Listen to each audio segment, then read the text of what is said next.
Eu tenho sido um pouco avesso ultimamente à ideia de ampliar, expandir, ir para cima e tal, porque eu vejo que isso tem criado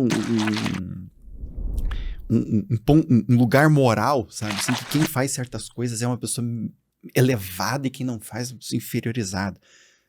E eu não Dá um gosto exemplo, muito. assim, só pra eu... Por exemplo, sei lá, você cuida do corpo, então você é melhor do que quem não cuida. Tá. Porque quem não cuida é, sei lá, vagabundo. É uma pessoa de um ponto de vista moral inferior, entende? Tá. E isso é muito perigoso, sabe? É muito perigoso porque a linha moral é muito flexível. Eu posso ser, por exemplo, uma pessoa mais gordinha e tratar bem as pessoas. Você é sarado, malhado e é um babaca. E aí? Quem que é melhor? Entende? Entendo. É uma coisa extremamente sutil, porque você pegar um comportamento e avaliar a moral inteira de uma pessoa por causa de um comportamento, ou por causa de um resultado que essa pessoa tem, sem levar em consideração todo o contexto dentro do qual a pessoa tem esse resultado. Mas a gente tem uma tendência enorme a ter esse viés ali. E hoje em dia, cada vez mais, porque a gente vive numa sociedade extremamente narcisista. Então, né? Se você não tem os resultados fantásticos, você é lixo. Né? Então, e isso é uma outra questão da normalidade. Né? Porque viver dentro da normalidade, se a gente olha para uma questão estatística, é uma coisa. Se a gente olha para uma questão individual, é outra. Entende? Não. Qual que é o meu normal? Entendi. Tá. O meu normal, por exemplo, é trabalhar de segunda a sexta. O normal de outra pessoa é viajar de segunda a sexta. Né? E onde que entram os transtornos nisso? Por que algumas pessoas são tão anormais que são consideradas um transtorno? Porque é isso, basicamente. São parâmetros que foram definidos pelo mundo moderno, vamos dizer assim, né? Para elas se encaixarem no mundo moderno, eu acho. Acho que tu poderia explicar melhor que eu isso. E por algum motivo elas são anormais. Por que isso existe e não existia antes, sei lá? Na verdade, se você for parar para olhar historicamente, isso sempre existiu. Né? A função de toda a sociedade é criar limites. Qualquer cultura cria isso. Então, por exemplo, se antes você tinha a religião como grande parâmetro, qualquer pessoa que não concordasse com aquela religião tinha algum problema. Qualquer pessoa que não seguisse determinados comportamentos, por exemplo, vai lá para a Idade Média e não vá na igreja todo domingo para você ver. Né? Você rapidinho era considerado uma pessoa extremamente anormal e isso podia custar a tua vida. Então essa separação ela sempre existiu. Né? O que vai variar na cultura é o grau de tolerância que as culturas têm sobre essas pessoas. Por exemplo, na Roma, na cidade de Roma, né, existia a religião oficial romana. Mas existiam judeus que cultuavam Jeová. Ficava lá. De boa. Né? Tinham muçulmanos, tinham persas, tinham grego, tinha de tudo lá. E todo mundo podia cultuar a sua religião. Eles eram mal vistos? Sim, porque eles não cultuavam os deuses certos. Mas eles estavam lá. Ok, fica aí. Com os teus deuses aí, reze para quem se quiser, tá tudo bem. O importa é que a gente fazer comércio. E tem momentos históricos, como por exemplo na Idade Média, em que isso era o ó do borogodó. Né? Se você não é cristão, sai daqui, que senão eu vou botar na fogueira. Tá, e daí quando a gente chega... E quando a gente vai vindo... Tem um livro do Michel Foucault, que é a História da Loucura, que é muito interessante, vai mostrando... Que nome bom. Porque é exatamente isso o livro. Né? E ele vai fazendo todo esse apanhado histórico. Então, na verdade, quando a gente vai vindo para cá, para a modernidade, o que acontece? A gente vai fazer a mesma coisa. Por exemplo, uma coisa é uma pessoa estar triste. Outra coisa é uma pessoa não conseguir levantar da cama de tristeza. Outra coisa é uma pessoa não conseguir levantar da cama durante 6 meses porque está triste e essa tristeza não tem um motivo claro, como, por exemplo, o falecimento de alguém. Então a gente vai começar a criar critérios. Entende? E geralmente esses critérios eles têm a ver com a funcionalidade da pessoa, não é para o mercado capitalista, mas é para a própria vida. Pensa uma pessoa deprimida lá nos princípios da humanidade. Não, né? Fazendo o nosso estereótipo do homem da caverna, não sai da caverna para caçar. Morre. Ia ter uma vida muito curta. Sim. Né? Então, existem sim questões que a gente avalia do ponto de vista do mundo capitalista em que vivemos hoje, mas é por uma questão contextual. Né? Ou, por exemplo, vamos pegar uma fobia. Né? Então, uma pessoa com transtorno generalizado, de ansiedade generalizada. Vamos imaginar, então, um Homo sapiens lá, coletor, que a cada passo que dá, a cada bicho que se mexe na floresta, ele morre de medo e fica ansioso. O cara ia morrer de estresse rapidinho. Mas esses transtornos, esses que tu exemplificou agora, eles não são, de certa forma, também causados por essa incompatibilidade evolutiva do ambiente, nossa biologia e tal? Não entendi. Não existe uma tendência maior de sermos depressivos, obesos e ansiosos num mundo em que tem luz artificial, iFood e não precisamos fazer atividade física para conseguir o nosso alimento? Ah, entendi. Olha, essa é uma questão bem interessante de ser avaliada. Eu, honestamente, eu acredito que as pressões que a gente vive causam mais danos do que essas comodidades. É uma opinião minha. Me explica melhor. Por exemplo, nós temos uma comodidade, por exemplo, de não precisar mais caçar. A nossa caça hoje é ir no mercado. Uhum. A gente vai no mercado, compra comida, volta para casa. Né? A gente não precisa lutar contra inimigos. A gente tem uma certa segurança. Sim, a gente aluga um AP ao invés de ter que reformar a caverna. Sei lá. Exato. Tá. Ao mesmo tempo, nós temos pressões. Uhum. Né? Então, por exemplo, você tem que acordar em determinado horário, você tem que vestir determinadas roupas, você tem que ter determinado grau de sucesso, você é avaliado socialmente pelas pessoas. Uhum. Né? Você abre teu Instagram, tô falando do nosso mundo contemporâneo agora, tá? Você abre o Instagram e você vê um monte de gente linda, maravilhosa, rica e tal, e você se compara. Uhum. Então, eu percebo que esse tipo de pressão, ela acaba causando um dano maior do que uma comodidade. Entende? Entendo. Né? Do tipo assim, trocando em miúdos, eu acho que se a gente tivesse menos pressões e essas mesmas comodidades, a gente viveria muito melhor do que a gente está vivendo hoje. Haja visto o boom populacional que o mundo sofreu ali no pós-Segunda Guerra.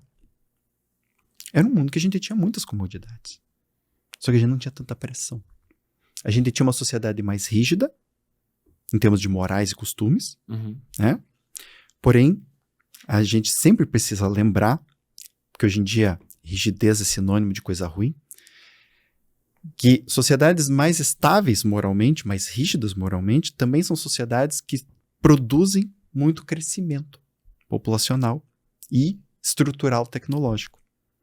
Uhum. Porque como você não tem que ficar se preocupando com um monte de questões morais, seguir aquilo lá, você segue aquilo lá e vai embora. E a sociedade se desenvolve, ela cresce. Funciona bem. Se você for ver na história, nos momentos em que as sociedades, qualquer uma que seja, no momento em que ela se torna um pouco mais rígida em relação à questão de valores e costumes, são os momentos em que elas florescem mais. Pode pegar. E aí a tecnologia se desenvolve, daí gera novos problemas, daí a sociedade se flexibiliza e a gente vive um ciclo eterno de flexibilização e Sim. rigidez. Porque o que acontece? Chega um momento, né, em que essa rigidez, que de uma forma cresce a sociedade, ela também cerceia. E chega um momento que esse cerceamento começa a incomodar. E a gente precisa flexibilizar. E às vezes nessa flexibilização a gente consegue uma nova resposta boa e às vezes não. Aí a sociedade entra em declínio. Uhum. E se perde. Aí tem lives NPC das pessoas fazendo barulhinho no TikTok, é tipo isso. É tipo isso. É sobre isso. Será que a gente tá no extremo já do chicote da flexibilização? Eu tenho certeza disso. Ou será que vai piorar mais um pouquinho ainda? Eu acredito que piora. Mais um pouquinho. Eu acredito que piora porque tem espaço, assim, a gente ainda tem estrutura para aguentar uma piora maior. Mas vai chegar um momento que essa estrutura vai começar a colapsar. Por quê? Porque ninguém... Assim, é uma questão assim, ó. A estrutura sustenta. Mas para a estrutura sustentar, tem que ter gente ali segurando. Mas que estrutura, tu diz? Econômica, social? Econômica, social e estrutural no próprio sentido de coisas concretas mesmo. A gente perde de noção algumas coisas. Mas, por exemplo, São Paulo agora está vivendo um grande problema em relação à questão da energia. Tá.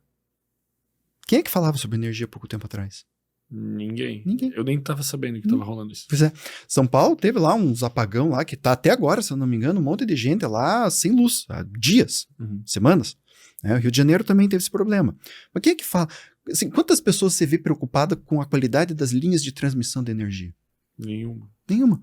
Mas e se acabar a energia, como é que a nossa sociedade gira? Como é que vai ter live TikTok? Como é que ela vai ter live TikTok? Se tivesse energia.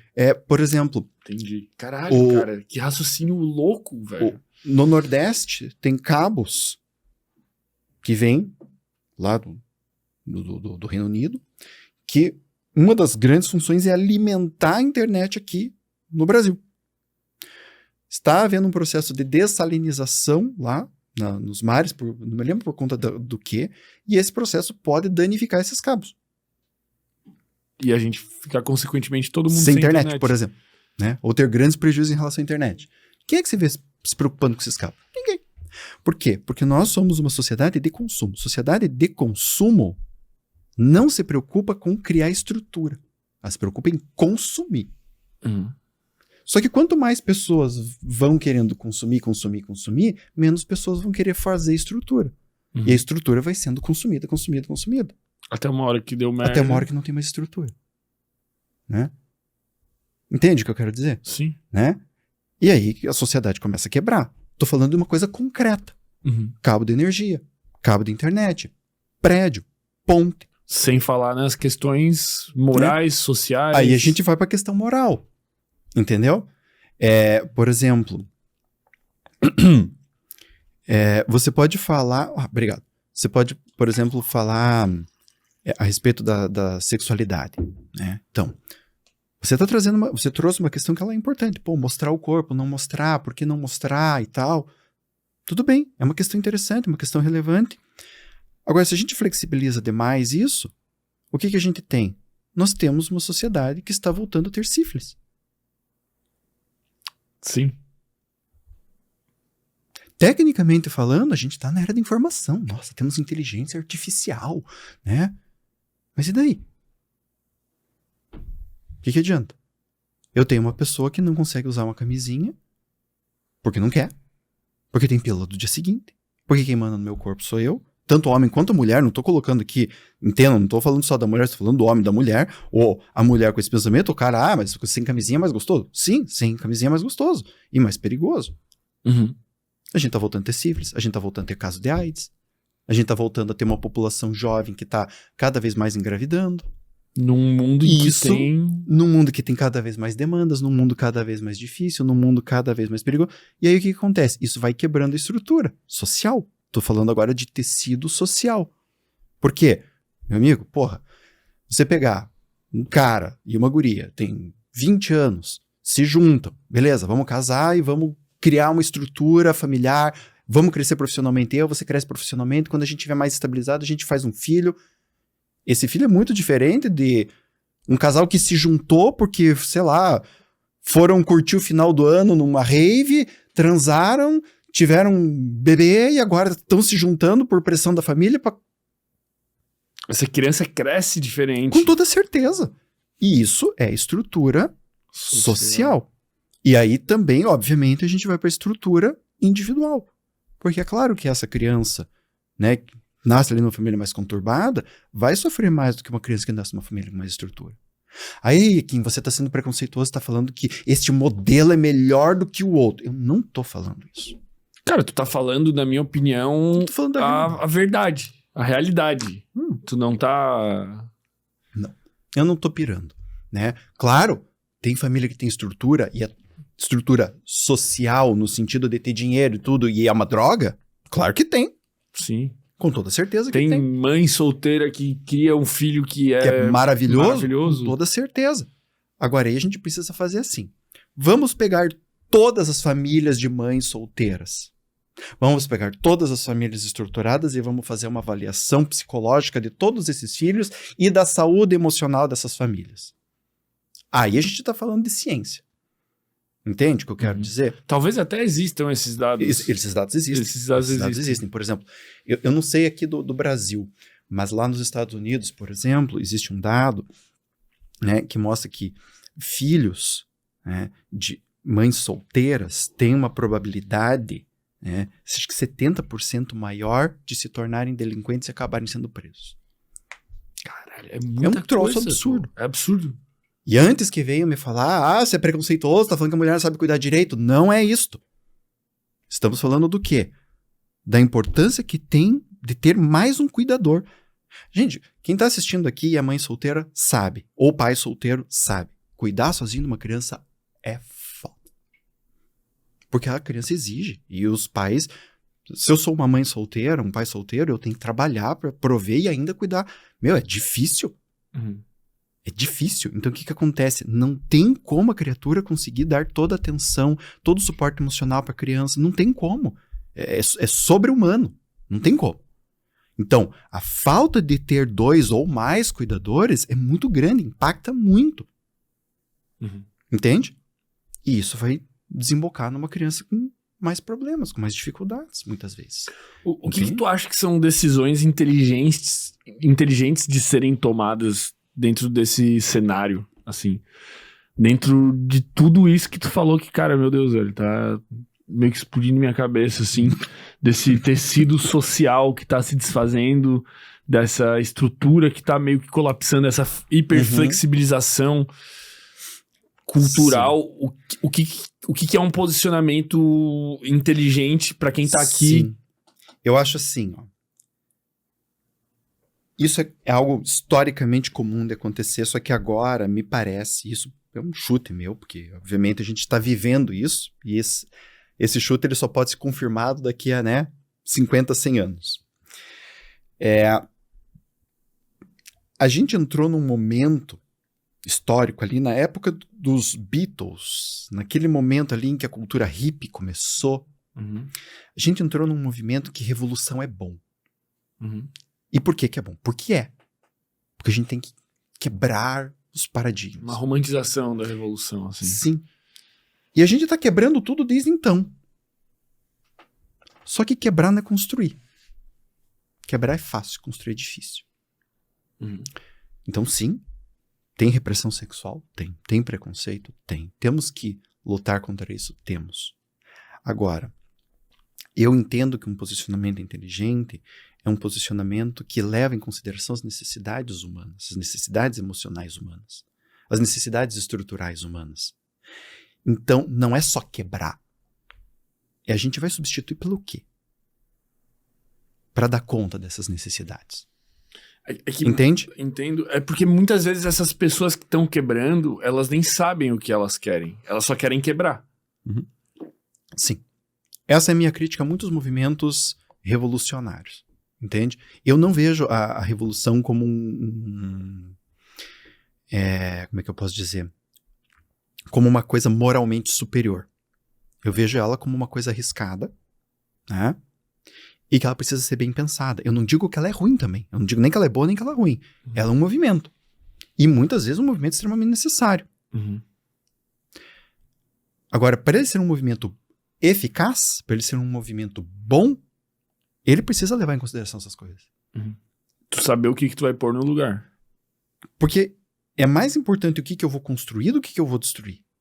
Eu parto de um pressuposto de que quando você oferece para as pessoas uma opção mais interessante para elas, elas vão deixar o antigo.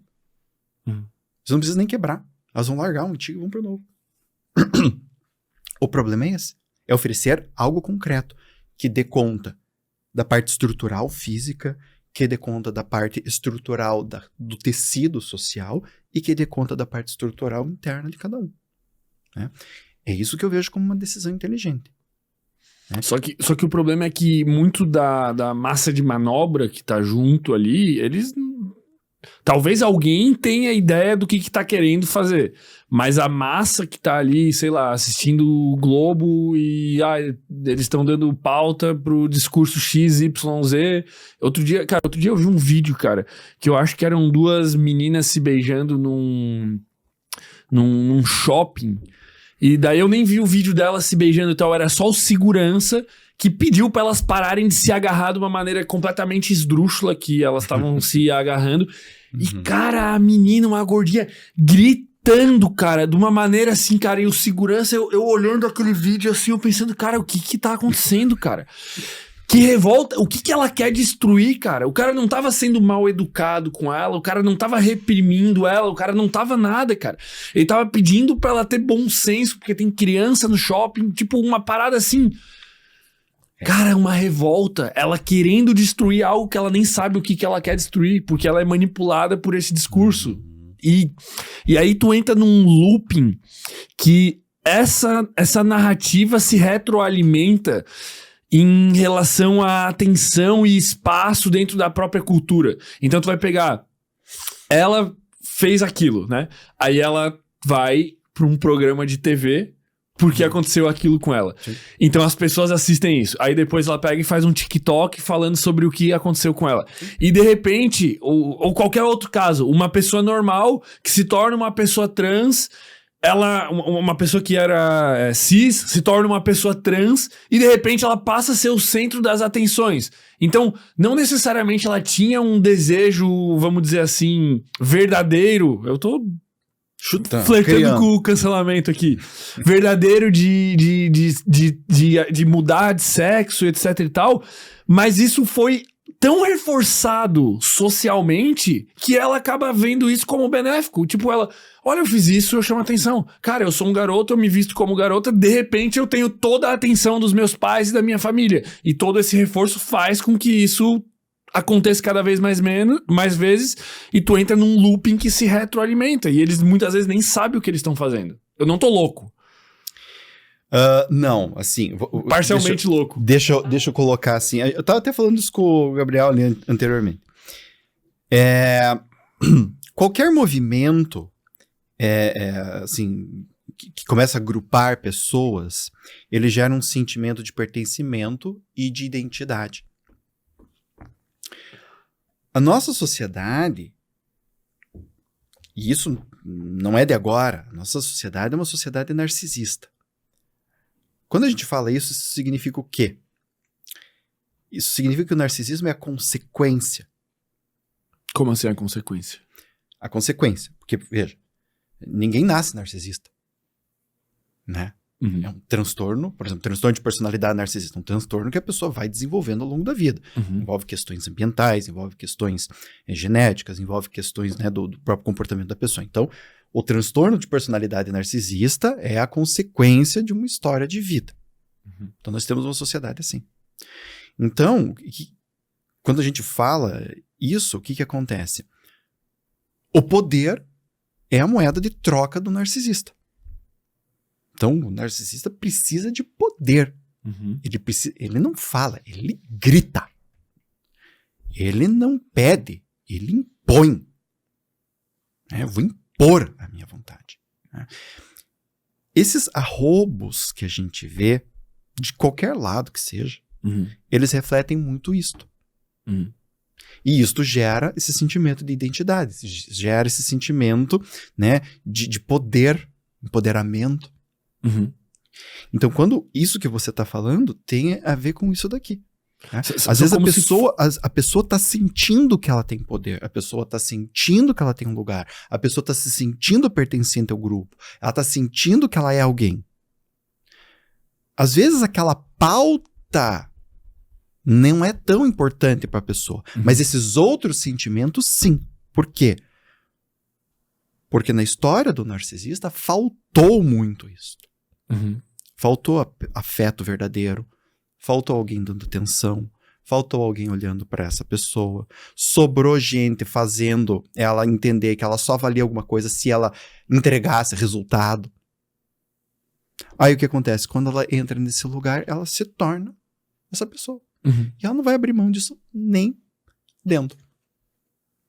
Isso acontece para todos os lados. Para todos os lados. É como se formassem nesse tecido social, se formam caroços de... Caroço é plural metafônico? Caroços de microculturas que ficam ali se retroalimentando e vão crescendo.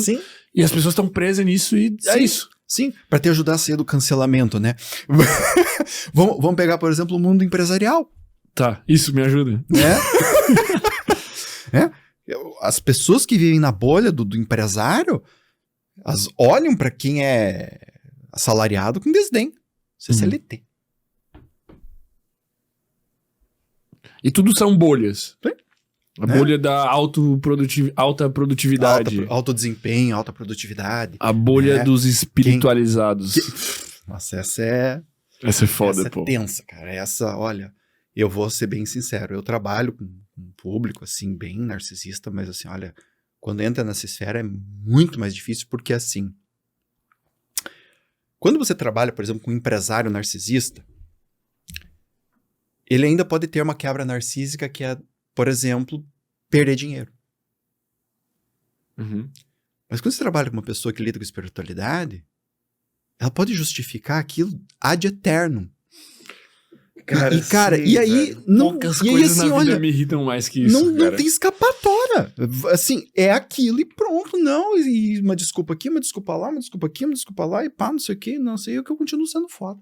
E quando aí, tu meu vê amigo? duas pessoas que têm essa questão da espiritualidade, tipo, discutindo, e tu vê elas claramente competindo egos, cara, é um nível que começa a extrapolar, velho. E, meu Deus, cara, isso é uma das coisas mais Sim.